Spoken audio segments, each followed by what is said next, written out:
रायपुर से आ रही है। जाने माने साहित्यकार विनोद कुमार शुक्ल लंबी बीमारी के बाद उनका निधन हो चुका है। अब वो हमारे बीच नहीं रहे।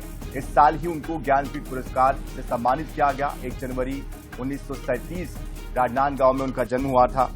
साहित्य के क्षेत्र में एक ऐसे समृद्ध हस्ताक्षर के तौर पर उनकी पहचान थी जिन्होंने अपना एक अलग मुकाम बनाया था और ज्ञानपीठ पुरस्कार से उनको नवाजा गया। जब वो बीमार थे उनके घर पर आकर उस टीम ने उनको पुरस्कृत किया था।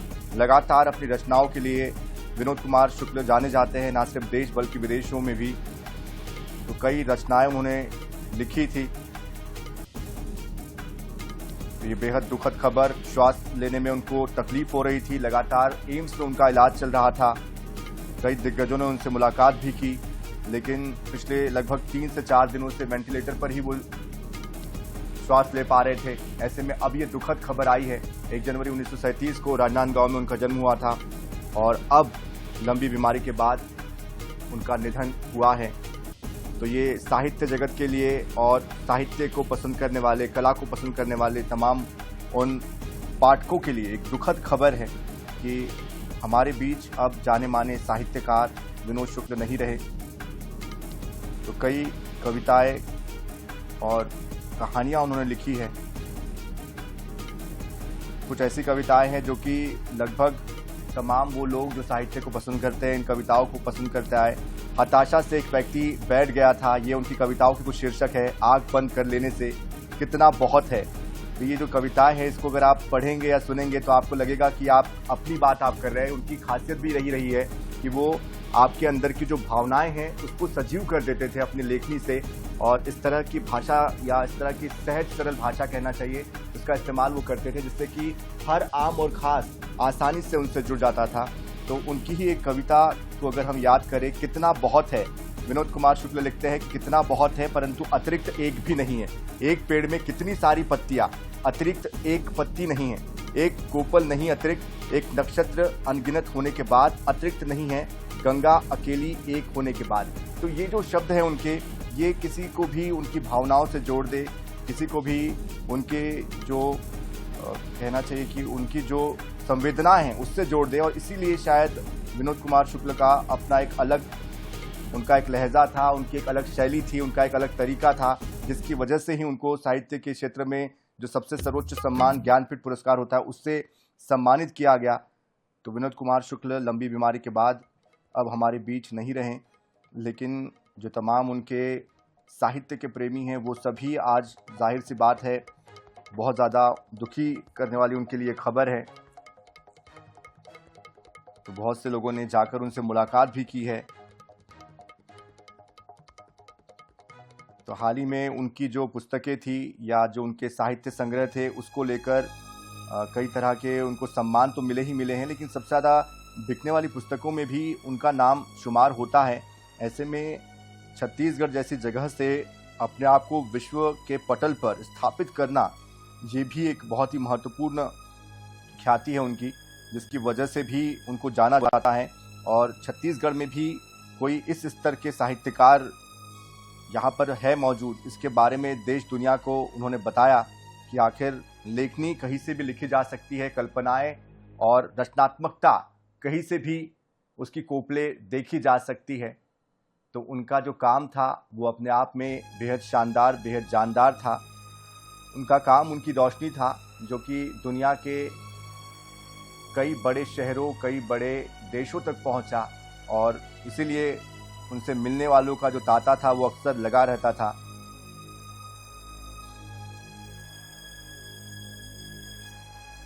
तो विनोद कुमार शुक्ल जिनकी हम बात कर रहे हैं वो अब हमारे बीच नहीं रहे, लेकिन उनका जो काम है वो हमेशा हमारे बीच रहेगा।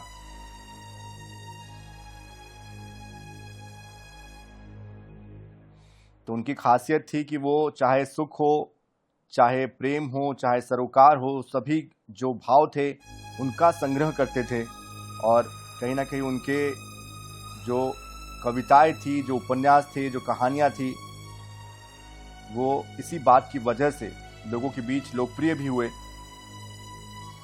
उन्होंने 10 कविता संग्रह लिखे हैं, 6 कहानियां, 6 उपन्यास उनके प्रकाशित हुए।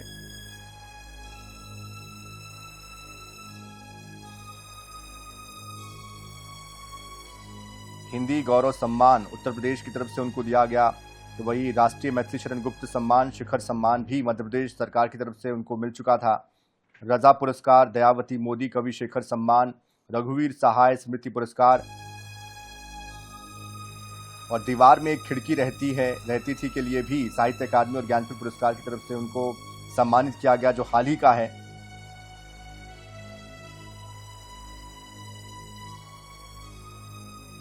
और विनोद कुमार शुक्ल जी को अंतर्राष्ट्रीय साहित्य में उपलब्धि के लिए साल 2023 के प्रतिष्ठित पेन यानी कि नोबोको पुरस्कार से भी सम्मानित किया गया था।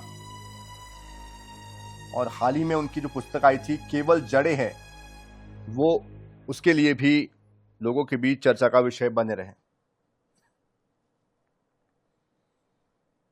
तो विनोद कुमार शुक्ल जो अपनी लेखनी के लिए जाने जाते थे, एक तस्वीर भी उनकी सोशल मीडिया पर वायरल हुई थी, आपको याद होगा, जब वो बीमार थे और कुछ दिनों के बाद डिस्चार्ज होना था, तो वो ये कहते उसमें नज़र आते हैं, यही वो तस्वीर जो आपको इस वक्त दिखा रहे हैं, वो कहते नज़र आते हैं कि मुझे अभी और लिखना है, मुझे अभी और बातें करनी है, मुझे यहाँ से मेरे घर ले चलो, मुझे वहाँ पर जाकर अपनी भावनाएं अभिव्यक्त करनी है, मुझे कलम और कागज़ दे दो। उन्होंने वहाँ पर भी अपनी कविताएं लिखी है, अपने शब्दों को आकार दिया है, अपनी भावनाओं को शब्द दिए हैं। और उनकी जो जीवटता थी वो इसी बात से समझ सकते हैं कि अपने काम के प्रति किस तरह से उनका लगाव था, किस तरह की उनकी चाह थी, किस तरह से वो पूरे समर्पण के साथ अपनी भावनाओं को, अपने संवेदनाओं को व्यक्त करते थे, कहानियों के अंदर से कहानियां ढूंढते थे, और इसीलिए वो विनोद कुमार शुक्ल कहलाते थे। तो विनोद कुमार शुक्ल, उनकी जितनी प्रशंसा की जाए कम है। लगातार उन्होंने लंबी बीमारी के साथ संघर्ष किया और इस बीच उनके जो प्रशंसक थे वो उनसे मिलने भी अस्पताल पहुंचे। डॉक्टरों की टीम लगातार उनकी निगरानी बनाए हुए थी। इसके पहले पीएम मोदी भी उनसे मुलाकात करने पहुंचे। इसके अलावा सीएम साय भी उनसे मिलने पहुंचे। हाल ही में विधानसभा अध्यक्ष डॉक्टर रमन सिंह उनसे मिलने पहुंचे। तो कई ऐसे दिग्गज हैं जो उनसे मिलने पहुंचे।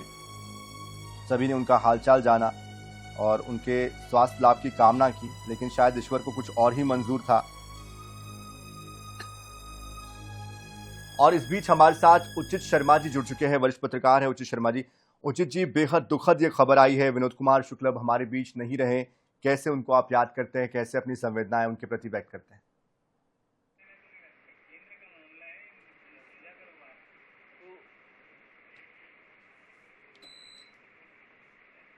उचित जी, क्या आप मुझे सुन पा रहे हैं?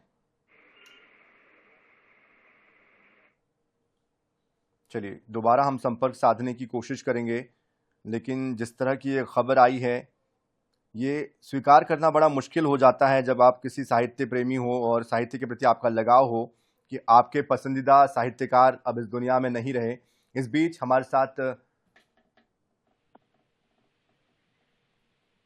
उचित शर्मा जी जुड़ चुके हैं, वरिष्ठ पत्रकार। उचित जी, बेहद दुखद खबर आई है, विनोद कुमार शुक्ल जी अब हमारे बीच नहीं रहे।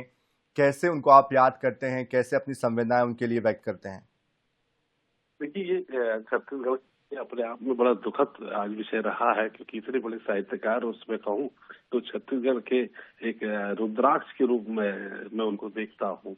और इस तरीके से उनका एक बड़ी तकलीफ तो नो डाउट कि उनको चल रही थी, लेकिन इस तरीके से छोड़ के चले जाना निश्चित तौर पर छत्तीसगढ़ के लिए एक शून्यता, साहित्य की जगत में एक शून्यता निश्चित तौर पर खड़ी होगी। और इतना अहम, हम लोग तो काफी दिनों से उनके साथ जुड़े हुए थे। उनका जिस तरीके से एक इलाज को लेके इशू चल रहे थे, जिस तरीके से उन्होंने सब विश्व संघर्ष किया, अभी जब 15 दिन 20 दिन पहले जब उनको ज्ञानपीठ पुरस्कार मिलने के लिए दिल्ली से कमेटी आई थी उनको, तब उनके साथ कुछ समय बिताने को मौका मिला।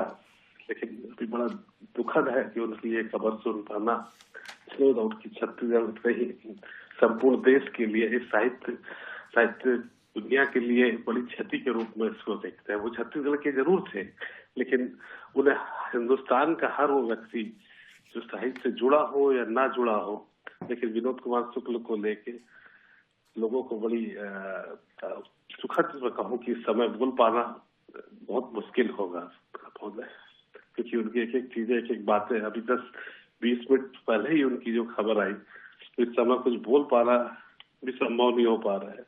उनसे बड़ा लगाव और जुड़ाव रहा, तो शायद ये वजह और है कि साहित्य जगत के लोगों को तो तकलीफ हुई है, आम जनमानस के लिए भी वो इतने सौम्य सरल साहित्यकार जो बड़े तो थे ही, उतने उससे ज्यादा बड़े वो इंसान, एक हर छोटे बड़े लोगों के लिए इतना स्नेह और इतना प्यार उनके लिए था। तो मैं केवल साहित्यकार के रूप में नहीं, एक नेक इंसान, एक नेक व्यक्ति जो इतने बड़े साहित्यकार होने के बाद भी सामान्य रूप से वो उनके रहन सहन चीजें और लोगों से मेल मिलाप था, तो बड़ा दुखद विषय है। अभी इसको शब्दों में बिल्कुल जाहिर सी बात है और ये हम सभी के लिए कहीं ना कहीं दुख का विषय है। बहुत शुक्रिया उचित जी हमारे साथ जुड़ने के लिए। लेकिन विनोद कुमार शुक्ल की कुछ पंक्तियां भी मैं दर्शकों के बीच रखना चाहता हूँ। अपने हिस्से में लोग आकाश देखते हैं। विनोद कुमार शुक्ल कहते हैं अपने हिस्से में लोग आकाश देखते हैं और पूरा आकाश देख लेते हैं। सबके हिस्से का आकाश पूरा आकाश है। अपने हिस्से का चंद्रमा देखते हैं और पूरा चंद्रमा देख लेते हैं। सबके हिस्से का चंद्रमा वही पूरा चंद्रमा है। अपने हिस्से की जैसी तैसी सांस सब पाते हैं। वो जो घर के बगीचे में बैठा हुआ अखबार पढ़ रहा है और वो भी जो बदबू और गंदगी के घेरे में जिंदा है। सबके हिस्से की हवा वही हवा नहीं है।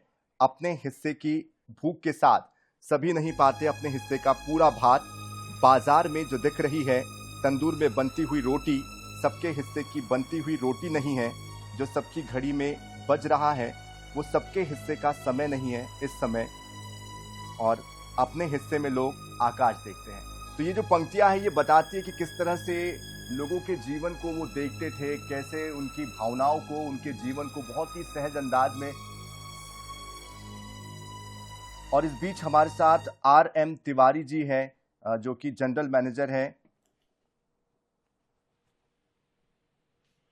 ज्ञानपीठ के जनरल मैनेजर हमारे साथ जुड़ चुके हैं। हाल ही में ज्ञानपीठ पुरस्कार से भी सम्मानित किया गया था शुक्ल जी को। RM तिवारी सर, अभी हाल ही में आप लोगों ने पुरस्कृत भी किया था। कितनी दुखद ये खबर? बहुत ही अत्यधिक दुखद है, आश्चर्यजनक। मुझे तो अभी तक जानकारी मोनिका ने बताया, मेरे लिए तो ये एक तरह से शॉकिंग न्यूज है। देखिए, तबीयत तो उनकी काफी दिन से खराब चल रही थी, लेकिन हम सभी लोग दुआ कर रहे थे, उम्मीद कर रहे थे कि भाई वो अच्छे हो जाएंगे जल्दी और अभी हिंदी साहित्य की सेवा करते रहेंगे।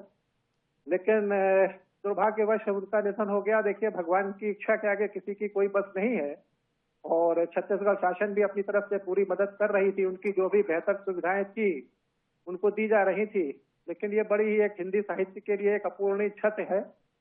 इससे ज्यादा मैं और क्या कर सकता हूँ इस समय। बिल्कुल, ये सभी के लिए एक बहुत ही अपूर्णीय क्षति है। जितने भी लोग साहित्य को पसंद करते हैं या उनका जो साहित्य था उसको पढ़ते आए हैं। लेकिन आपके साथ जब बात मुलाकात आखिरी मर्तबा हुई थी, कोई ऐसा पल आप हमारे दर्शकों के साथ शेयर करना चाहते हो जो आपको इस वक्त याद आ रहा हो?